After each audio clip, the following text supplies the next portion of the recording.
Hey everyone, this is Daryl Christopher coming at you from Ottawa, Ontario, Canada.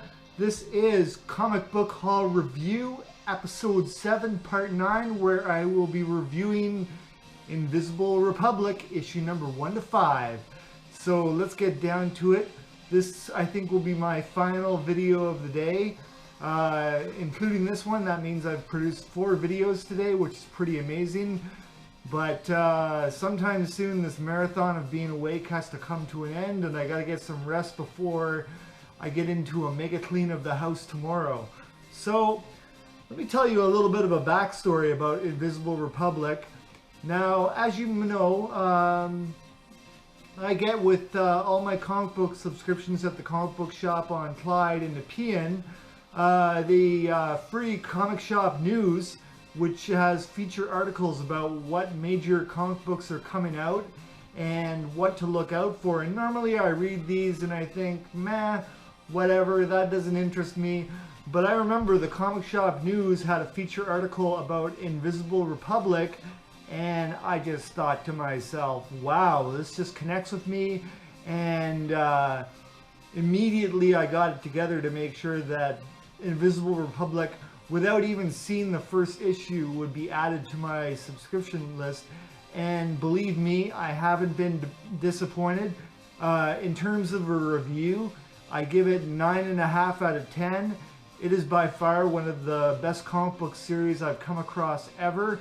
And normally I'm not so much an Image Comics guy. Like, I was never into Spawn. I like Walking Dead, but other than reading that and Deadly Class, I'm really not so much into the Image titles. But this one really connected with me, and it's a really great story.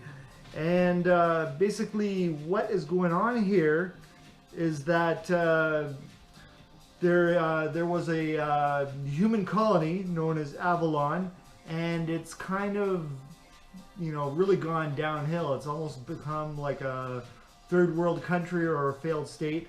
And it used to be ruled by a dictator known as Arthur McBride. And before he came to power, there was a ruling government known as the Commonwealth. So the story begins with the beginnings of how Arthur McBride came to power, as written by his cousin Maya Reveron. And just by chance, I mean, the paper was being burned just to keep a person warm, but a journalist known as Kroger Bab came across the journal of Maya Reveron detailing her beginnings with Arthur McBride, and how it was that he came to be, that he came into that position of power and became the dictator of a world. So we have here presented a world much like the present, where there are far too many problems for what we're able to solve. And it's not like a utopian future where everything came together and everything worked out and all the issues were solved. The future is just as problem-ridden as the present. So let's get into issue 1 of Invisible Republic here. Always remember that these videos contain spoilers of what's in the comic book, so if you don't want to know what happens, don't keep on watching. But if you don't mind, then I'm happy to have you, and watch away. So here's a picture where you see that the paper pages of the journal are being burned, and the journalist, Kroger Bab, sees it as an opportunity and sees that it does have value to it, and this is an important story. And he has no idea at the time that this story relates to the dictatorship of Arthur McBride. And when he finds it and figures that out, he just knows that he's found the story of his lifetime. Like, his career is kind of winding down, and he needs that spark, he needs that push, that, you know, big story to get him back up to where he used to be. And as you can see here, in the past we have Arthur and Maya. Life was pretty rough in the colonies. Like it was a pretty desperate situation, even get the most basic needs of getting food met in terms of such an alien environment. And we see that being played out. We see the Commonwealth soldiers come to give them a little bit of trouble. And this is where things get crazy. Arthur basically he takes out and kills the sergeant who gave him so much trouble and abused his power over him. And knowing that what he had done, he basically had to say, well, we got to take them all out, because if they report on us, we're as good as dead. And there's one female soldier left, and Arthur says, says to his cousin Maya, you got to take her out. I mean, she's the last one alive. If she lives, she's going to live to tell the tale, and it's not going to be good for us. So she does her best, but we're not sure if the soldier lives or not. It's kind of left up in the air. And as you can see at the end, Kroger knows that he's found the story of a lifetime, and he's communicating his intent to get it out there under his name. So very cool stuff in issue 1. As you can see, the art is awesome. The coloring is awesome. This by far is one of the best put together comic books I've ever come across. It's been an absolute delight to read. When I get it, it's right up there with, how much I love Star Wars. It's right up there with Star Wars is one of the first books I read as soon as I get it. Let's go into issue number 2. And here we have Maya and Arthur deciding to try their luck in the city as things have become desperate. And even with perhaps being wanted for what they have done, they still have made a plan to go into the city and make a new life for themselves, and hopefully make a better life than the one they have. And as you can see, here's the flash forward to the story of the journalist Kroger Babb, who's going over the journal of Maya 42 years later. So a lot of time has passed. And basically he's looking at this as something that is truly historic that he's uncovered. And as you can see here, he has to deal with a lot of bureaucracy. As it states, the Mallory regime kept its records on paper, and basically their paper records are in a mess in terms of organization. So he's going into research and find out more, but he's finding it very difficult and problematic. Here we have a tense moment for Maya and Arthur in the past, where they're on a commuter train, and they've garnered the attention of the local police force in the city. So things are tense. With the story that Kroger uncovered, it's getting very dangerous for him, because people do not want the secrets of the past coming out. So as you can see here, it's become a do or die situation, death defying, if you will. And here it's revealed that the female soldier from where they were in the country, the murder of the sergeant, which led to their having to take out everyone that was in that, I guess you could say, delegation. It's revealed that she lived. So Arthur is kind of pissed that his cousin didn't come through, and so it creates a rift in the family. Now let's get into issue number 3. And here Kroger is in such a situation that he doesn't trust what's going on. He'd rather let the bag with the journal fall rather than give it up to someone he doesn't know and doesn't trust. So it just shows you what is on the line here in terms of the story and the story getting out. Here's Arthur and Maya hiding out. Here's Maya and Arthur on the run from the Commonwealth forces. And this is where the story takes a different path. Basically, Arthur does something very valiant.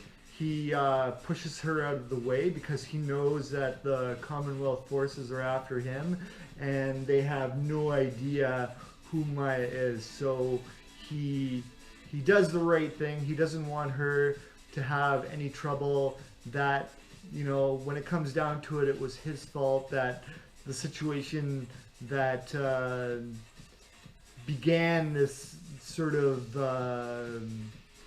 criminal path, I guess you could say, was his to take and his alone. So I guess there's a separation here, and you know, it's the first sort of step for Maya and Arthur to move away from one another, and he sort of steps towards more becoming the insider, and she steps more towards the path of becoming the outsider. Now let's get to issue 4.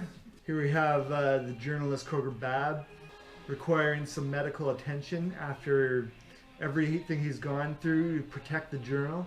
Here we have wrong time at the wrong place situation. We have Maya in the market going over jars of honey being made for sale. And then something like I guess we've gotten used to in this life ever since 9/11. No surprise here. We have a terrorist attack where a bomb goes off in the market that must have been hidden in one of the honey jars. We find Maya got a job at the where the honey hives are. So she got a job with in the beekeeping field.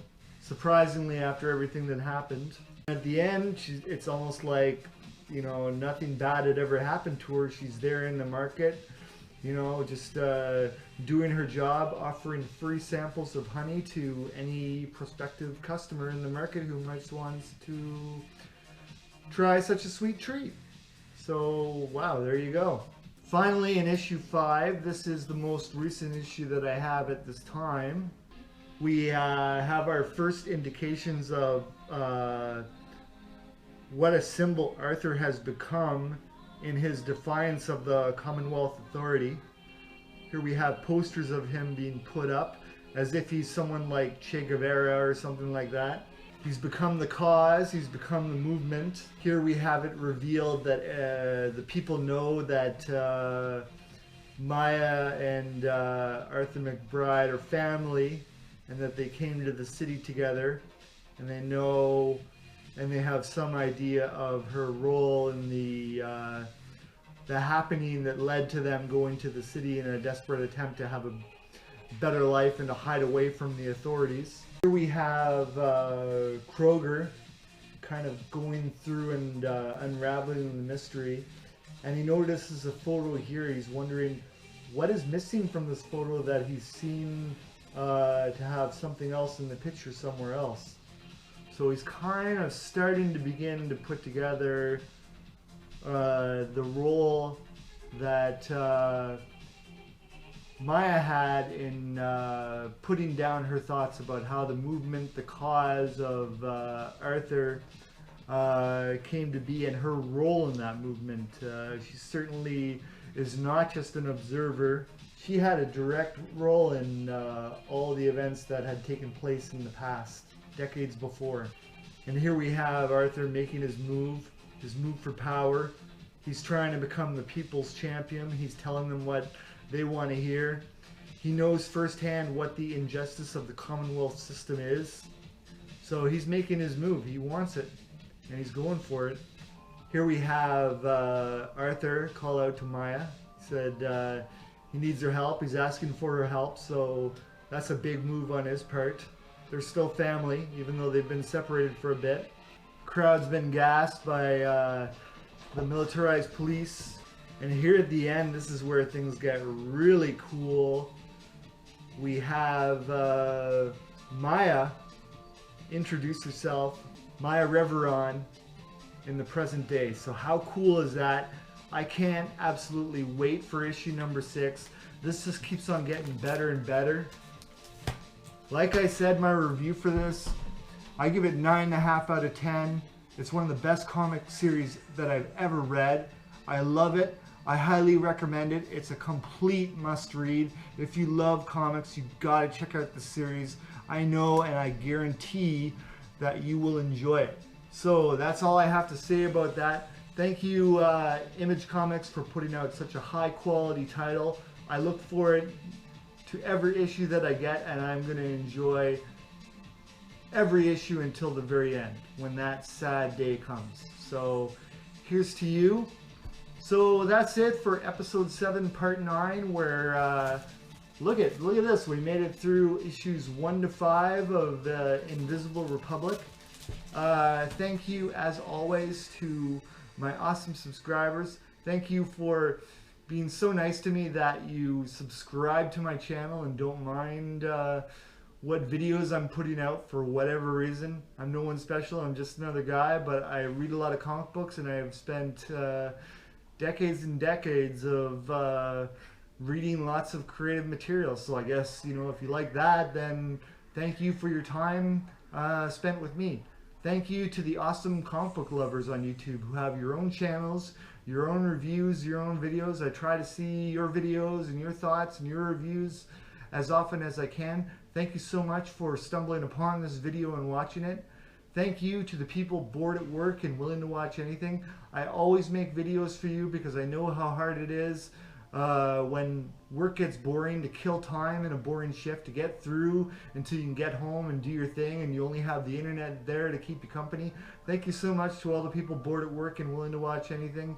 And thank you, last but not least, to the lovers of random YouTube videos. For people who love YouTube and somehow stumble upon this random video and decide to watch it and learn about comic books, thank you so much, as always, for watching, everyone. So take care. Enjoy all the videos right here on the Reverie Soul YouTube channel. I add videos all the time, so stay tuned for more. This is video number 77 created thus far this year in 2015, and my goal, as you know, for the year is to make over 100 videos for my YouTube channel. So hopefully in the next either month or weeks ahead, I will hit that target and exceed it. So thank you very much, everyone. Take care and stay tuned for more. I'm your host, Daryl Christopher. Thank you, everyone. Until next time, take care and goodbye.